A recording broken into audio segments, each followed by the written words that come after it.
এবং এই বুদ্ধিটা এক তরুণ নিজে আমাকে দিয়েছেন। আমাকে এক তরুণ বললেন যে ভাই, আব্বু আম্মুকে বহুভাবে ইশারা ইঙ্গিতে বলি, কোনোভাবে তারা কান দেয় না, কথা শোনে না, পাত্তা দেয় না, আর ডাইরেক্ট বলতেও পারি না। তো পরে এই বিষয়ে আপনার একটা বক্তব্যের লিঙ্ক পেয়েছি, ওইটা খুলে ফুল ভলিউম দিয়ে জাস্ট চালাই দিয়ে আমি চলে গেছি ওয়াশরুমে। এই ফাঁকে আব্বু আম্মু শুনছেন, ওনার ফলাফল কী হয়েছে সেটা আমি জানি না, বেচারা কপালে বিয়ে জুটেছে কি জুটেনি সেটা আমি জানি না, তবে চেষ্টা করেছেন তরুণ, এবং বুদ্ধিটা আমার কাছে বেশ ভারী পছন্দ হয়েছে, সেজন্য আপনাদের সাথে শেয়ার করলাম।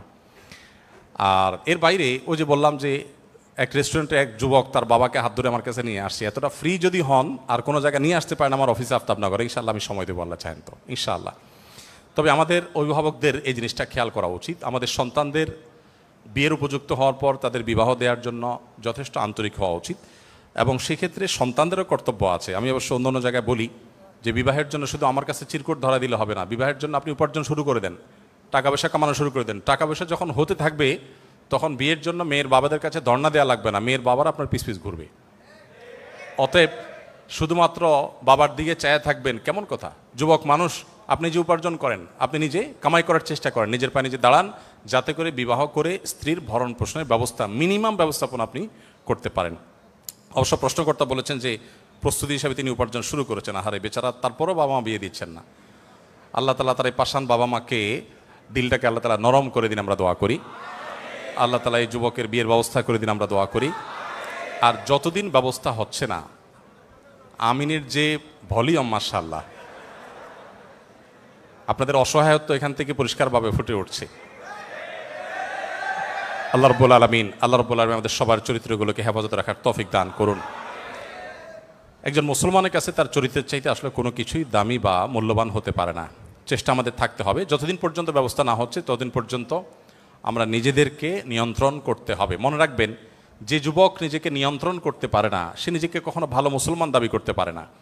মানুষ দুই প্রকার, একটা হলো ঢিলা মানুষ, আরেকটা হলো টাইট মানুষ, নিজেকে কন্ট্রোল করতে পারে। ঢিলা মানুষ হলো যেখানে সেখানে সে দুর্বল, কাত হয়ে পড়ে, চিত হয়ে পড়ে, দুর্বল হয়ে পড়ে, যে কোনো জায়গায় হারাম সম্পর্কে, অবৈধ সম্পর্কে সে জড়িয়ে পড়ে, কোনো কিছু দেখেছে সে ঠিক থাকতে পারে না। আর শক্তিশালী যুবক, পাওয়ারফুল যুবক, স্ট্রং যুবক হলো যে যুবক অন্যায় এবং হারাম দেখার পর নিজেকে নিয়ন্ত্রণ করে, কন্ট্রোল করতে পারে। এই কন্ট্রোল করা মানুষটা হলো সুস্থ মানুষ। আর যে নিজেকে কন্ট্রোল করতে পারে না, এ তো অনেক রোগী আছে, অনেক রোগ আছে যে ডাইরেক্ট হয়ে যায়, কন্ট্রোল করতে পারে না। আর সুস্থ মানুষ নিজেকে কন্ট্রোল করতে পারে। এই জন্য যে যত বেশি তাকওয়াবান সে ততটা স্ট্রং মানুষ, সে ততটা নিজেকে নিয়ন্ত্রণ করতে পারে। এই চ্যালেঞ্জটা আমাদেরকে ওভারকাম করতে হবে। মুসলমান যুবক তো বিশ্ব জয় করবে, বিশ্ব জয় করবে যে মুসলিম যুবক, সে যদি কোনো দৃশ্য দেখে, কোনো হারাম কোনো ছবি দেখে, কোনো অবৈধ সম্পর্কে জড়িয়ে যদি সেখানে সে দুর্বল হয়ে পড়ে, নিজেকে যদি কন্ট্রোল করতে না পারে, এর দ্বারা বিশ্বজয় কীভাবে হবে? এজন্য আমাদেরকে নিজেদেরকে নিয়ন্ত্রণ করা শিখতে হবে। আল্লাহ আমাদেরকে সেই তৌফিক দান করুন। আয়েশা সিদ্দিকা বোন, আপনি লিখেছেন ইমানের স্বাদ কিভাবে পাওয়া যাবে। ইমানের স্বাদ পাওয়ার জন্য আপনি কোরআনে কারিম অর্থ সহকারে খুব ভালো করে বোঝার চেষ্টা করুন। নামাজ খুব বেশি সময় নিয়ে আদায় করার চেষ্টা করুন, এবং এই বিষয়টা এত বেশি পরীক্ষিত, আপনি আজকে থেকে শুরু করতে পারেন। আমি আপনাকে দায়িত্ব নিয়ে বলতে পারি, আল্লাহর উপর ভরসা করে, আপনি যদি 2 রাকাত নামাজে নর্মালি 3 মিনিট, 3.5-4 মিনিট ব্যয় করেন, আজ থেকে আপনি চেষ্টা করেন 2 রাকাত নামাজে কমপক্ষে 5 থেকে 7 মিনিট ব্যয় করার, আর 4 রাকাত নামাজে 10 থেকে 12-13 মিনিট ব্যয় করার। আপনি যদি রুকুতে তাসবিহ বলতেই থাকেন, খুব ধীরে ধীরে বলেন, মহব্বতের সাথে বলেন, রুকু থেকে দাঁড়িয়ে আরও একটু রুকুতে যে পরিমাণ সময় দিয়েছেন সে পরিমাণ সময় দেন, এবার প্রত্যেকটা রোকনকে যদি আপনি খুব ধীরে সুস্থে করেন, আমার বিশ্বাস আপনি ইবাদতের স্বাদ, তৃপ্তি আপনি এটা নিজে নিজে অনুভব করতে পারবেন। আমি আমার জীবনে বহুবার আমি দেখেছি যে কোনো কারণে মানসিক পেরেশানি, দুশ্চিন্তা হচ্ছে, লম্বা সময় নিয়ে, দীর্ঘ সময় নিয়ে সিজদা রুকু করলে আল্লাহ তাআলা মানসিক প্রশান্তি দেন। মানসিক প্রশান্তির আরেকটা বড় বিশেষ দিক, বিশেষ করে ইমানের স্বাদ আস্বাদন করার একটা বড় সুযোগ তৈরি হয় তাহাজ্জুদের নামাজের মাধ্যমে। ভোর রাতে উঠেন, রাতে তাড়াতাড়ি ঘুমিয়ে পড়েন, ভোর রাতে উঠে তাহাজ্জুদ পড়েন, দেখবেন অসম্ভব রকমের এক অনুভূতি আপনার মধ্যে জাগ্রত হয়েছে। আমরা তো রাতে দেরিতে শোয়ার অভ্যাস, সুন্নাহ লাইফস্টাইল আমাদের নাই। অমুসলিম দেশগুলো যারা এগিয়ে গেছে, আপনি পৃথিবীর যে কোনো উন্নত দেশে যান, আপনি দেখবেন সে সমস্ত দেশের মানুষ, আমি যতগুলো দেশে গিয়েছি সবগুলো অমুসলিম দেশে আমি দেখেছি একটাই চিত্র, সন্ধ্যার পর পর মানুষ শুয়ে পড়ে এবং ভোরে তারা উঠে কাজ শুরু করে। আর আমাদের মুসলমান দেশগুলো, শুধু আমাদের দেশের দোষ না, মিডিল ইস্টের অবস্থা আমাদের চাইতে আরও করুন। তারা দেখা যায় যে রাত 10টা 11টা এই সময়টাতে তাদের সন্ধ্যা হয়, 12টা 1টা 2টার দিকে তারা ঘুমায়, সকালে আবার ফজরের পরে ঘুমায়। নবী সাল্লাল্লাহু আলাইহি সাল্লামের সুন্নাহ লাইফস্টাইল মেনটেন করে না, তো এখানে কোনো কল্যাণ আসলে থাকে না। তো ইমানের স্বাদ পেতে হলে আপনাকে তাহাজ্জুদ পড়তে হবে, আর তাহাজ্জুদ পড়তে হলে আপনাকে রাতে তাড়াতাড়ি ঘুমাতে হবে। ইনশাআল্লাহ এগুলোর মাধ্যমে আপনি ইমানের স্বাদ আস্বাদন করতে পারবেন। এরপর নাম প্রকাশে অনিচ্ছুক একজন প্রশ্ন করেছেন, রাসূলুল্লাহ সাল্লাল্লাহু আলাইহি সাল্লামের জীবনী এবং বর্তমান প্রেক্ষাপট বিবেচনা একজন অমুসলিমকে কিভাবে ইসলামের দাওয়াত দেওয়া যায়? একজন অন্য ধর্মাবলম্বীকে ইসলামের দাওয়াত দেওয়ার সবচাইতে শর্টকাট ওয়ে এবং সবচেয়ে কার্যকর উপায় হলো আপনি নিজেকে আদর্শ মুসলমান হিসাবে উপস্থাপন করেন। কারণ একজন অন্য ধর্মাবলম্বী তারা আমাদের ধর্মগ্রন্থ পড়ে না, কিন্তু তারা আমাদেরকে পড়ে, আমাদেরকে তারা দেখে, আমাদের আচার আচরণ, আমাদের কাজ কারবার, আমাদের সব কিছু দেখে সেজন্য ইসলাম এর প্রতি আগ্রহী হয়ে ওঠে। ইসলামকে যেন সে জানার জন্য আরও বেশি আগ্রহ তার মধ্যে তৈরি হয়। অতএব আমাদের আচার আচরণ, আমাদের নিজেদেরকে ভালো মুসলমান হিসাবে গড়ে তোলা হলো অন্য ধর্মাবলম্বীদেরকে ইসলামের প্রতি দাওয়াত দেওয়ার সবচেয়ে কার্যকর উপায়। এর পাশাপাশি অনেকগুলো ভালো বই আছে এই সম্পর্কে, সে বইগুলো আপনারা মানুষকে উপহার হিসাবে দিতে পারেন। নবী করিম সাল্লাল্লাহু আলাইহি ওয়াসাল্লাম সম্পর্কে কোরআনে কারীম উপহার হিসাবে দেওয়া, এটা অনেক বড় কার্যকর একটি উপায়। আমি জাপানের টোকিওতে এক বাংলাদেশির একটা অভিজ্ঞতার কথা জানলাম। তিনি আমাকে বললেন যে ভাই, আমার একটা কফি শপ আছে, আমি আমার সে দোকানে একটা কোরআন রেখে দিয়েছি, খুব চমৎকার। তো এত সুন্দর কোরআনের বাঁধাই তো একটু ব্যতিক্রম হয়, সৌদি থেকে যে ছাপাগুলো বিশেষ করে, অন্য সাধারণ বইগুলো এত সুন্দর বাঁধাই হয় না। তো অনেক অমুসলিম জাপানিজরা যারা সাধারণত কোনো ধর্ম বিশ্বাসী নয়, তারা অনেকেই এসে জিজ্ঞাসা করে যে এটা কী। তো আমি তাদেরকে জাস্ট জাপানি ভাষায় অথবা ইংরেজিতে একটা কোরআনের কপি দিয়ে বলি যে এটা আসলে এটা, আমি একটু এক্সপ্লেন করে বলি যে এটা তুমি পড়ে দেখতে পারো। এই ভদ্রলোক আমাকে বলেছেন যে যারা তেমন কোনো ধর্মে বিশ্বাসী নয়, এরকম বহু মানুষ আমার হাতে শুধুমাত্র আমার দোকান থেকে ইসলাম গ্রহণ করেছেন শুধু কোরআন পড়ার কারণে। কোরআন এবং নবী সাল্লাল্লাহু আলাইহি ওয়াসাল্লামের সিরাত গ্রন্থ, এই দুইটা জিনিস যদি কোনো মানুষ নির্মোহভাবে পড়ে, সে ইসলামের কাছে আত্মসমর্পণ করতে বাধ্য। ফ্রান্সের একজন পলিটিশিয়ান, ভদ্রলোকের নামটা আমার মনে নাই, মনে থাকেও না, আমি বারবার চেষ্টা করি বিদঘুটে একটু নাম। আমি 2009-10 সময় আমার মনে আছে, আমি সোশ্যাল মিডিয়াতে ফেসবুকে তার ইসলাম বিদ্বেষী, মুসলিম বিদ্বেষী কর্মকাণ্ডের বিরুদ্ধে অনেক লেখালেখি আমি করেছি। গত কিছুদিন আগে এক ভদ্রলোক আমাকে ইউটিউবে একটা ভিডিও দেখালেন যে ওই ভদ্রলোক ইসলাম গ্রহণ করেছেন। আমি খুব কৌতূহলী হয়ে তার ভিডিওটা শুনলাম ইংরেজিতে। তখন তিনি বললেন যে দেখুন, কেউ যদি ইসলামকে জানতে চায়, সে মুহাম্মদ সাল্লাল্লাহু আলাইহি সাল্লামের জীবনী এটা যদি পড়ে, তাহলে ইসলামের কাছে সে মাথা নত, নির্মোহভাবে যদি তার পুরো জীবনীটা কেউ পড়ে, ইসলামের সামনে মাথা নত করা ছাড়া তার সামনে আর কোনো পথ খোলা নেই, যদি সে ভণ্ড না হয়ে থাকে। তো এই জন্য আমি আপনাদেরকে বলতে চাই, বিশেষ করে অন্য ধর্মাবলম্বীদেরকে নবী সাল্লাল্লাহু আলাইহি ওয়াসাল্লাম সিরাতের প্রতি আহ্বান করবেন, আর তার চেয়ে বেশি আমরা ভালো মুসলমান হওয়ার চেষ্টা করব। এরপরে প্রশ্ন করেছেন নাহিদা হিমো, আপনি লিখেছেন কী ধরনের হাসি ঠাট্টা জায়েজ? অনেকে কথা বলার সময় যে গালি দেয়, বাজে শব্দ ব্যবহার করে, এগুলোতে করণীয় কি? দেখুন, কোনোভাবেই একজন মুসলমানের জন্য মিথ্যা কথা বলে কোনো হাস্যরস করার, বিনোদন করার, কৌতুক করার কোনো সুযোগ নেই। আমরা অনেক সময় দেখি যে এগুলো হয়।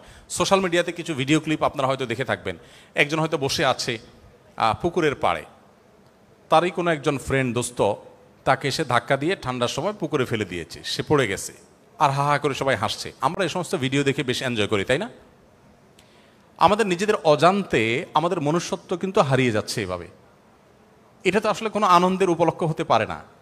মানুষ ফান করবে, আনন্দ করবে, কিন্তু আনন্দ করে সে মিথ্যা কথা বলবে, একজন মানুষকে কষ্ট দিয়ে আনন্দ পাবে, একটা পাখিকে, একটা পশুকে নির্মমভাবে মেরে আনন্দ পাবে, এটা তো কখনো গ্রহণযোগ্য হতে, এটা কোনো সভ্যতা হতে পারে না। আমাদের দেশে একটা খেলা বেশ জনপ্রিয়, এখনও কোনো কোনো অঞ্চলে আছে, আপনারা জানেন, ষাঁড়ের লড়াই হয়।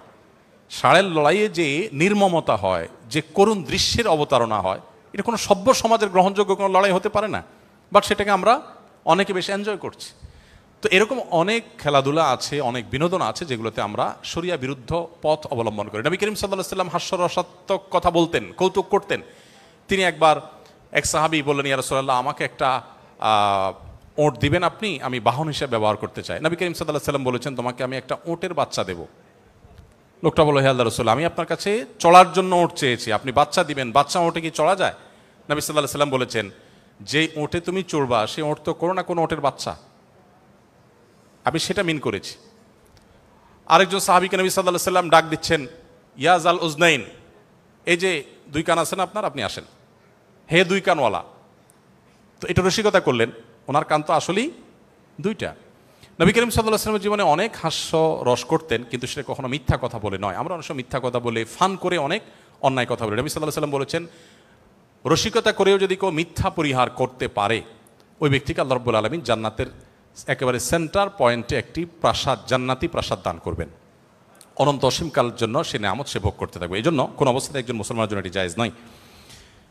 এরপর প্রশ্ন করেছেন শফিউল ইসলাম সাকিব, আপনি লিখেছেন মুসলিমদের মাঝে বিভক্তি দূর করতে করণীয় কি? মুসলিমদের মধ্যকার বিভক্তি দূর করার জন্য আর কিছু না পারেন একটি কাজ করেন। ডক্টর আব্দুল্লাহ জাহাঙ্গীর রহমতুল্লাহ আলাইহি বলতেন যে আল্লাহ আমাকে এত পাওয়ার দেন নাই যে বহুদা বিভক্ত মুসলমানদেরকে আমি এক করে ফেলবো, এত পাওয়ার আমার হাতে নাই। যদি থাকতো আমি জোর করে হলেও তাদেরকে একসাথে বসাতাম, এক করতাম, এক হতে বাধ্য করতাম। যেহেতু পাওয়ার নাই, আমি একটা কাজ করতে পারি, সেটা হলো বহুদা বিভক্ত মুসলমানদের মধ্যে নতুন কোনো বিভক্তি যেন না হয়, আমি সেজন্য চেষ্টা করি। স্যারের এই কথাটাকে আমি আমল করার চেষ্টা করি।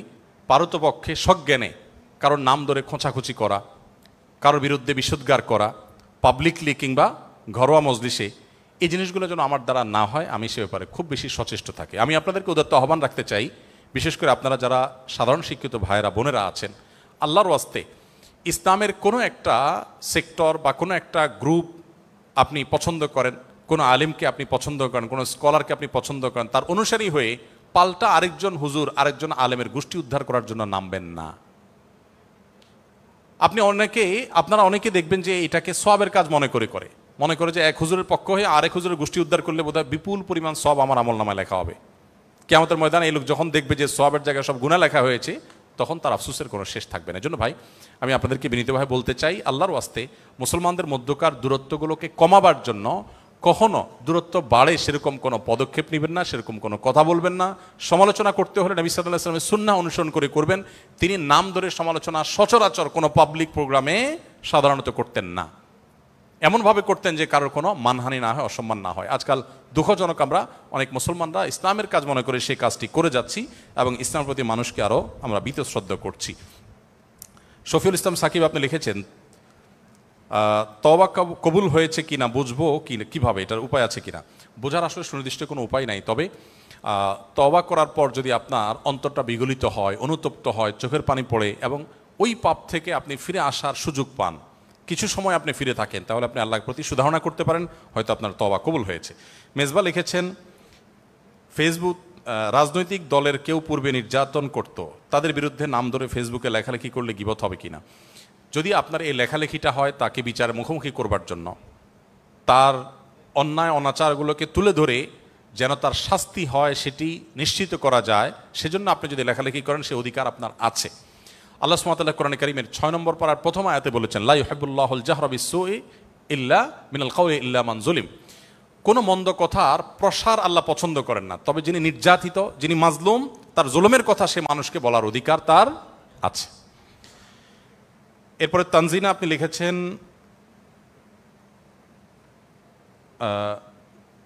ঢাবিতে করা হোক এমন কোন সংস্কারটি আপনি চান? ঢাকা বিশ্ববিদ্যালয়ে করা হোক এমন কোন সংস্কার আমি চাই? আমি একজন নাগরিক হিসাবে, দেশের একজন নাগরিক হিসাবে দেশের এই প্রতিষ্ঠানের প্রতি আমার একটা প্রত্যাশা তো থাকতেই পারে। একজন নাগরিক হিসাবে ঢাকা বিশ্ববিদ্যালয়ের প্রতি আমার প্রত্যাশা, একটা প্রত্যাশা আপনি চেয়েছেন, কয়েকটা বললে আমি কয়েকটা বলতাম, যেহেতু একটা চেয়েছেন আমি একটা প্রত্যাশার কথা বলি, সেটা হলো এই বিশ্ববিদ্যালয় যেন দাড়ি টুপির কারণে, হিজাবের কারণে এই বিশ্ববিদ্যালয়ের কোনো শিক্ষার্থী বা কোনো শিক্ষক কোনোভাবে কোণঠাসা হতে আর কোনোদিন না হয়। সংখ্যাগরিষ্ঠ মানুষদের চিন্তা আদর্শ এটাকে শত্রুর মতো মুখোমুখি দাঁড় করিয়ে, এটাকে পাশ কাটিয়ে এবং মুসলমানদের সংস্কৃতিকে শত্রুতার জায়গায় রেখে একটা প্রতিষ্ঠান কোনো দিন আসলে অগ্রসর হতে পারে না। দেশের সংখ্যাগরিষ্ঠ মানুষকে আপনি ইগনোর করবেন আর দেশকে আপনি এগিয়ে নেবেন, কিভাবে সম্ভব? আমি প্রায় বলি ৩.৫ লক্ষ মসজিদ এদেশে ২০১০ সনের জরিপ অনুযায়ী সম্ভবত ছিল, সেটা এখন হয়তো ৪ লক্ষে পৌঁছেছে, উপনীত হয়েছে। ৪ লক্ষ মসজিদে জুমার দিন 12:30 থেকে 1:30 পর্যন্ত এই সময়টাতে যদি 150 করে মানুষও প্রত্যেকটা মসজিদে থাকে, সম্ভবত 6 কোটি মানুষ হয়। তাদের পরিবারের সদস্য আছে, সেটা না হয় বাদই দিলাম। এই মানুষগুলোকে সরাসরি প্রত্যক্ষভাবে দিক নির্দেশনা প্রতি সপ্তাহে করতে পারছেন মসজিদের ইমাম সাহেবগণ। 6 কোটি মানুষকে, একেবারে কমের পক্ষে 4 কোটি মানুষকে তো নিশ্চিতভাবে বলা যায় যে প্রতি সপ্তাহে একটা টাইম অ্যাড্রেস করতে পারছেন ওলামা একরাম, ইমাম সাহেবরা। তাদেরকে যদি আপনি দেশের মূল ধারার সাথে এগিয়ে আনতে না পারেন, তাদেরকে যদি আপনি আপন করতে না পারেন, তাদের যদি আস্থা অর্জন করতে না পারেন, দেশের উন্নয়নে তাদেরকে যদি আপনি ব্যবহার করতে না পারেন, তো একটা দেশকে কিভাবে আপনি এগিয়ে নিয়ে যাবেন? এবং মালয়েশিয়ানরা এগিয়ে গেছে, তাদের ইমামরা তাদের দেশকে অন করে, দেশ তাদেরকে অন করে, এবং সে দেশের পদস্থ ব্যক্তিবর্গ, মন্ত্রী মিনিস্টাররা তারা ইসলামকে অত্যন্ত শ্রদ্ধার সাথে জায়গা দেয়। তাদের দেশের প্রেসিডেন্ট প্রধানমন্ত্রীরা যখন ইউরোপ আমেরিকা সফর করে, সেখানে তারা জুমার নামাজের ইমামতি করে। পুত্রাজায়ায় আমি নিজে গিয়েছি, তাদের প্রধানমন্ত্রী কার্যালয়ের সামনে সবচেয়ে সুন্দর মসজিদ। মন্ত্রীরা সেখানে মিটিংয়ের পর দল বলে মসজিদের জামাতের সাথে সালাত আদায় করেন। কদিন আগে ভাইরাল হয়েছে একজন মন্ত্রী, তার মেয়ে মসজিদে কোরআনে হিফজ শেষ করেছেন, সেখানে স্ত্রী সহ তিনি বসে সেটাকে শেষ মুহূর্তের হিফজের লাস্ট মোমেন্টটাকে তারা এনজয় করছেন, উপভোগ করছেন। কই, তারা তো পিছিয়ে থাকেনি। আমাদের এই দেশে কেন ইসলামকে পিছনে ফেলে রাখলে আমরা এগিয়ে যাব মনে করছি? যারা এটা মনে করছেন তারা বিগত 50 বছরে বাংলাদেশকে কোথায় নিয়ে গেছেন? 50 বছর তো ইসলামের সাথে শত্রুতা করে ইসলামকে দূর করেছেন, তাতে দেশ কোথায় এগিয়ে গেছে?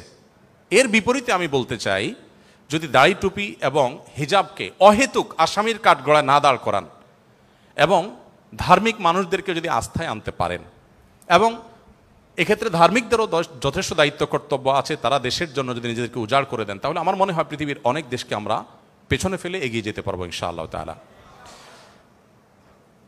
দুঃখিত, আমার সেই নির্ধারিত সময় বোধহয় পার হয়ে গেছে, আমার শেষ করা দরকার। আর 1-2টা প্রশ্ন দিয়ে আমরা শেষ করি।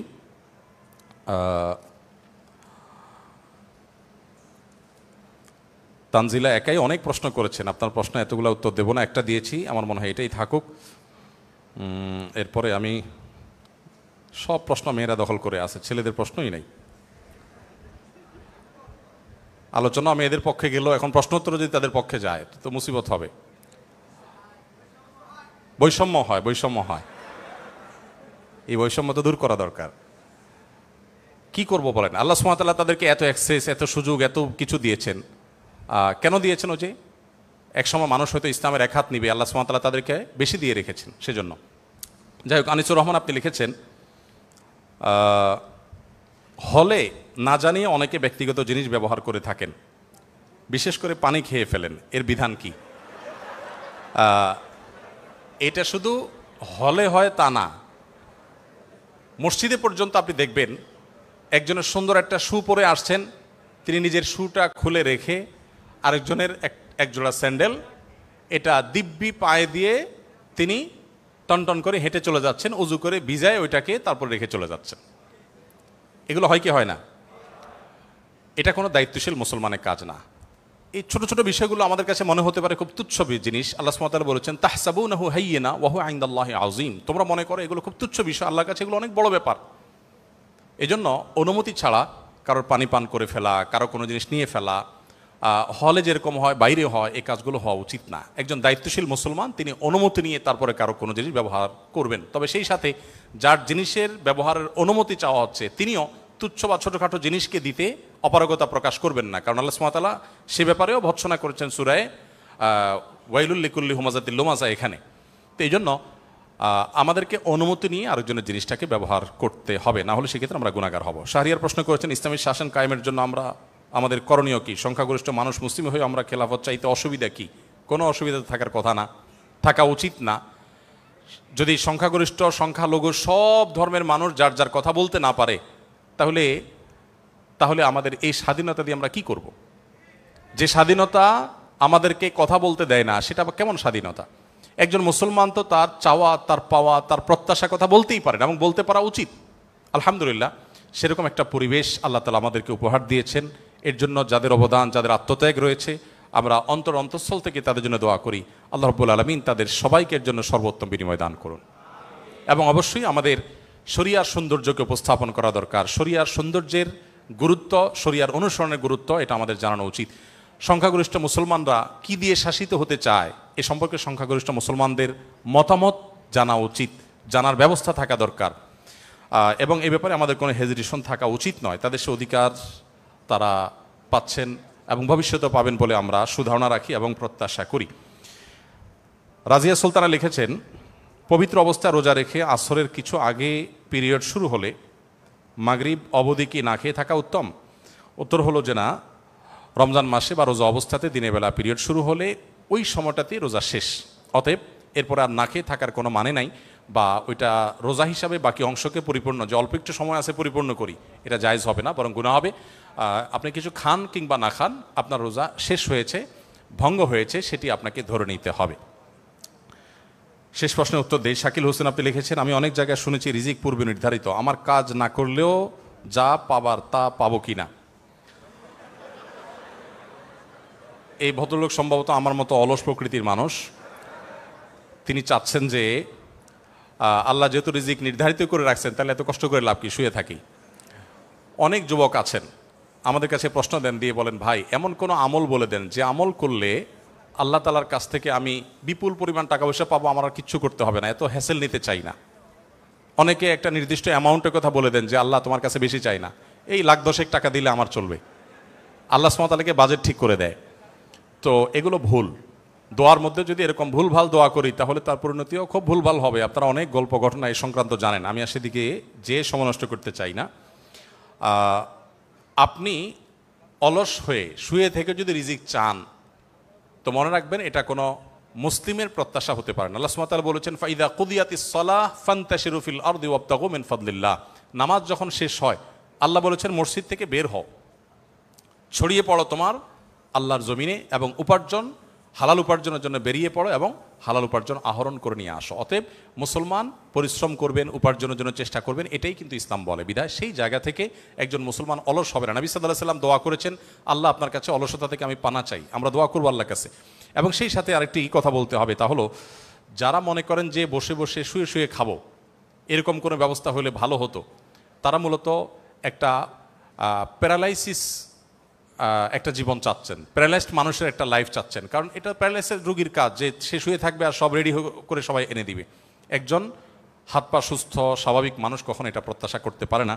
বাকি আপনার প্রশ্নের যে বিষয়টি আপনি ফোকাস করেছেন মূলত, যে এমন কোনো আমল বলবো যে আল্লাহ তাআলা আমাকে বসা বসা দিবে, সরি, আপনি বলেছেন যে রিজিক আল্লাহ তাআলা যেহেতু নির্ধারণ করে রাখছেন, আমার কিছু করার দরকার আছে কিনা। উত্তর হলো, যদি আপনার রিজিকে খুব বেশি কিছু বরাদ্দ না থাকে, তাহলে আপনি অলস হবেন এবং আপনার মাথায় এরকম চিন্তা আসবে, আপনি বসে থাকবেন আর রিজিক আসবে না।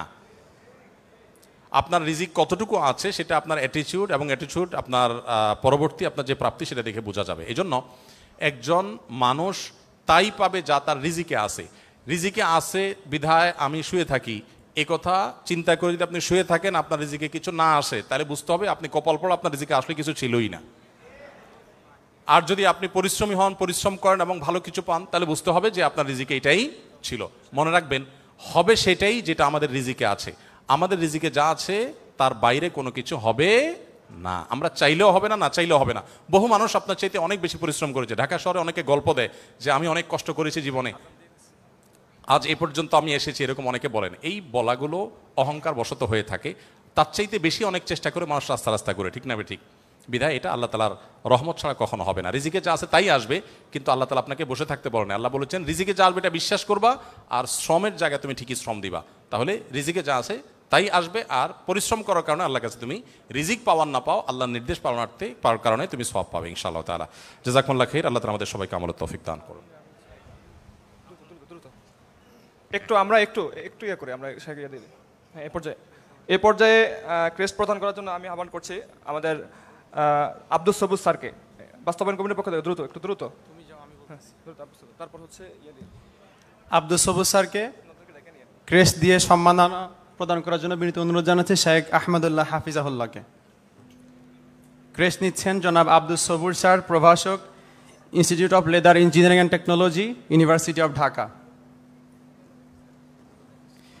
পরবর্তীতে ক্রেস্ট গ্রহণ করবেন জনাব আরিফুল ইসলাম অপু, সহকারী অধ্যাপক, ম্যানেজমেন্ট ইনফরমেশন সিস্টেম, ঢাকা বিশ্ববিদ্যালয়। আরিফুল ইসলাম অপু স্যার। প্রিয় উপস্থিতি, আমাদের আজকের আয়োজনে স্পন্সর ছিল ইসলামী ব্যাংক এবং পাওয়ার্ড বাই হিসেবে ছিল আল মার্কাজুল ইসলামী, কো স্পন্সর ছিল আকিজ সিমেন্ট এবং সাথে ছিল ধাবা। এ পর্যায়ে আমি সম্মাননা স্মারক গ্রহণ করার জন্য বিনীত অনুরোধ জানাচ্ছি আল মার্কাজুল ইসলামীর পক্ষ থেকে মাওলানা হামজা শহীদুল ইসলাম। মাওলানা হামজা শহীদুল ইসলাম, চেয়ারম্যান আল মার্কাজুল ইসলামী।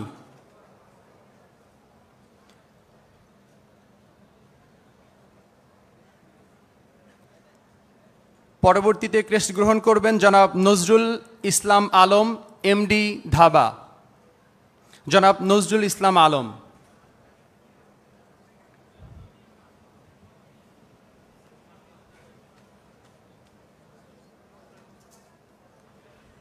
প্রিয় উপস্থিতি, সর্বশেষ আমাদের আজকের অনুষ্ঠানের বিশেষ অতিথি জনাব শায়েখ আহমদুল্লাহ হাফিজাহুল্লাহ, চেয়ারম্যান আস সুন্নাহ ফাউন্ডেশনকে সম্মাননা স্মারক প্রদান করবে সিরাত মাহফিল বাস্তবায়ন কমিটির সকল সদস্যবৃন্দ। আমি শায়েখ আহমদুল্লাহ হাফিজাহুল্লাহকে সম্মাননা স্মারক গ্রহণ করার জন্য বিনীত অনুরোধ জানাচ্ছি।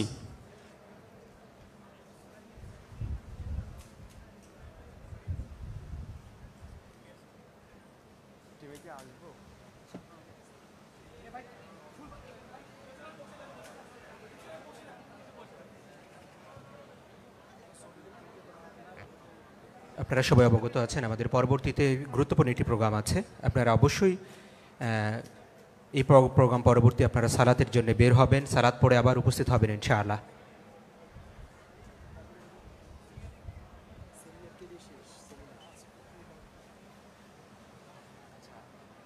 প্রিয় উপস্থিতি, আপনাদেরকে একটু জানিয়ে রাখি, আমাদের পরবর্তীতে যে সাংস্কৃতিক অনুষ্ঠান আছে ওই অনুষ্ঠানে পবিত্র কোরআনুল কারীম থেকে তেলাওয়াত করবেন আমাদের বিশ্বজয়ী হাফেজ কোরআন সালেহ আহমদ তাকরিম। আপনারা সেই অনুষ্ঠান সবাই বসে উপভোগ করবেন, আমরা এই প্রত্যাশা রাখছি। এই প্রত্যাশা রেখে আমাদের অনুষ্ঠানের এই পর্ব এখানে শেষ করছি। ওয়াখির দাওয়ানা আনিল হামদুলিল্লাহি রাব্বিল আলামিন। আসসালামু আলাইকুম ওয়া রাহমাতুল্লাহি ওয়া বারাকাতুহু।